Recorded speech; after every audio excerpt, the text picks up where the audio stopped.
G'day everyone, Adam here to do the second part of the solar setup. Got some new stuff to put on, so let's get into it. Okay, so here's a selection of things I have to install today. Right here I have my 70mm square battery cable. I'll go into that a bit later on about where it came from, the cost involved, that sort of thing. I have the piano hinge at the back here, which will be used for the front door of the top half of the box. I also have some 20mm conduit there, some rigid conduit, which I'm going to be using to replace that flexible conduit I put in before. A comment was made earlier on about it being maybe not quite as robust as it could be, and I tend to agree with that. After I installed it, I've been kind of looking at it and thinking, I really don't like that.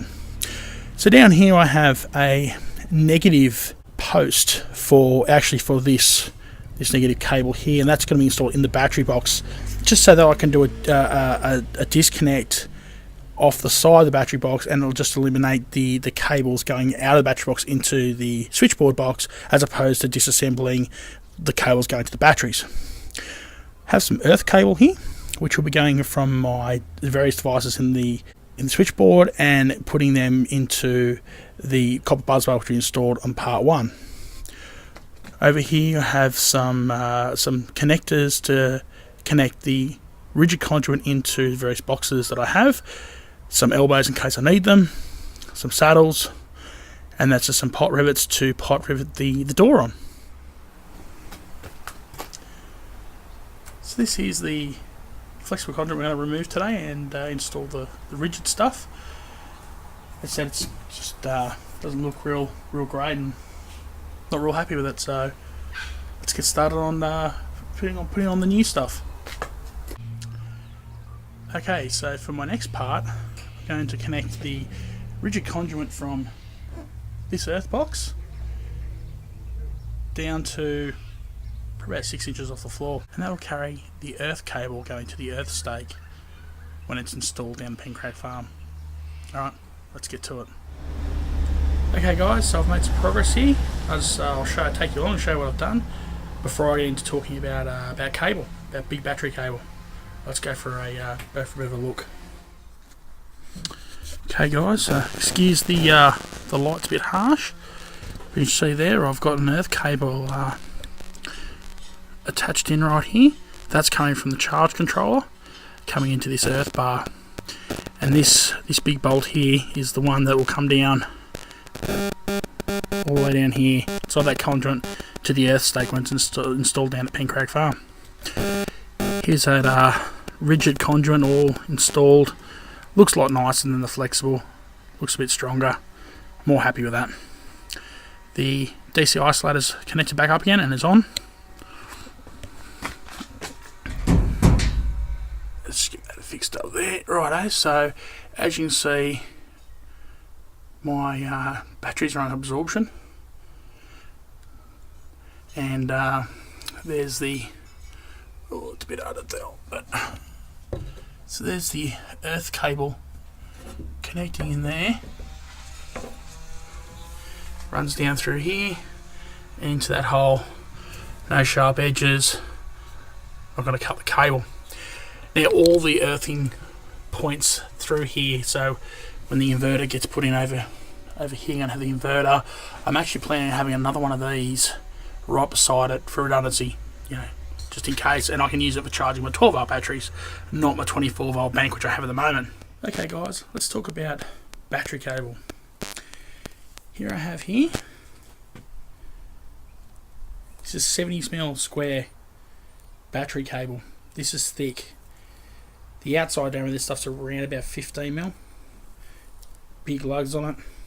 This is the sort of stuff you need when you're doing battery banks. It's high current cable. It's good for 300 amps. This is the sort of cable you need. You use small cable, you're going to have caught yourself a fire. It's not worth it. I bought this stuff here from a guy on eBay. His name's Sparky000 Red. Now, there's 2 lengths of cable here, one red and one black. They're 900 long.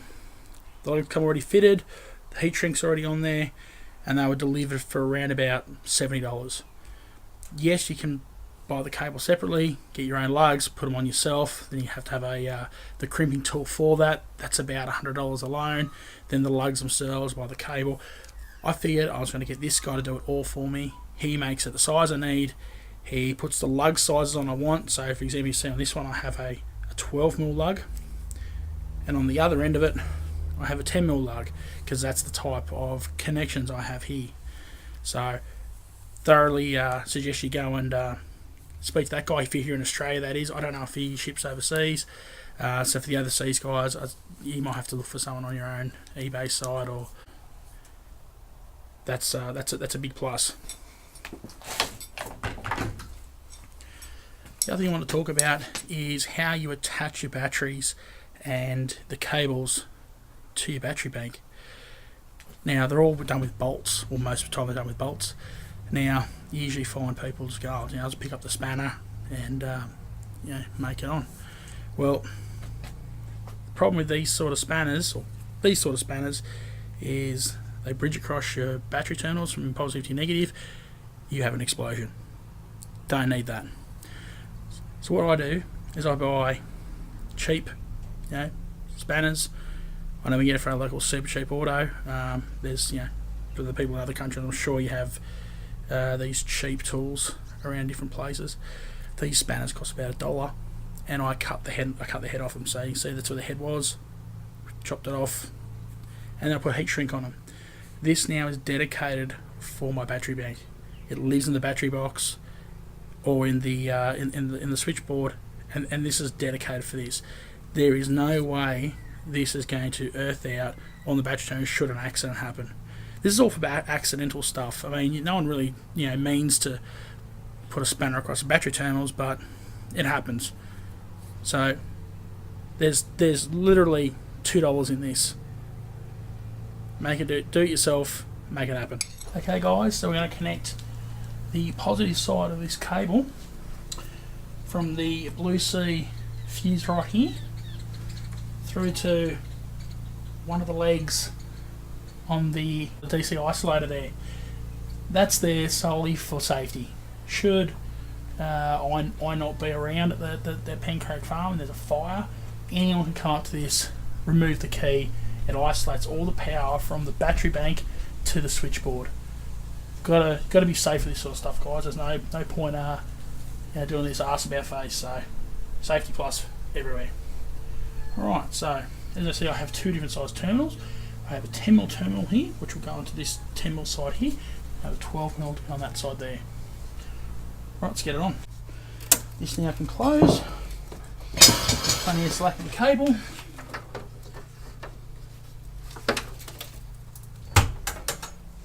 And there you have it.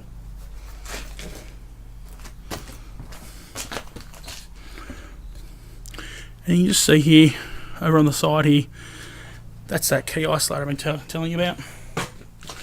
So all that needs to be done to operate this, put this back a bit, turn it, it comes out, it's now disassembled.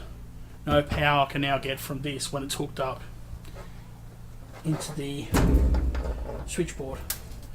To fit it back on again, just locate the pin on the side here into the boss and just turn it clockwise. Put the protective cover back over top so no rain gets down in there, and she's all set again. Okay guys, that's going to wrap it up for today. It's the second part done. So what's in store for the third part? Well, there's a new Victron Blue shunt coming to be hooked up. There's the negative side of the battery terminal to hook up. I'm just waiting on splitting the boxes for that. I also need to put the glands in between the battery box and the switchboard. Sometime this week or early next week, the fuse holders will be coming for the battery, between the batteries and the inverter. So that'll be coming and they'll install those. The cable can then be run between the shunt and those knife fuses, as well as from the shunt to the battery box. And then we're starting to get to, power on and actually starting to be able to run some appliances, which should be exciting. So thanks for watching. If you like the series so far, give me a like. Any questions, please don't hesitate to put in the comments below. Subscribe if you like what's going on here and want to see a bit more. You'll keep up to date with as these videos come out. Also, there's the Facebook page, Pencrack Farm. Please like and follow me there. There's also things that go on there that just don't come onto the YouTube videos. Thanks very much for watching, and I'll see you next time.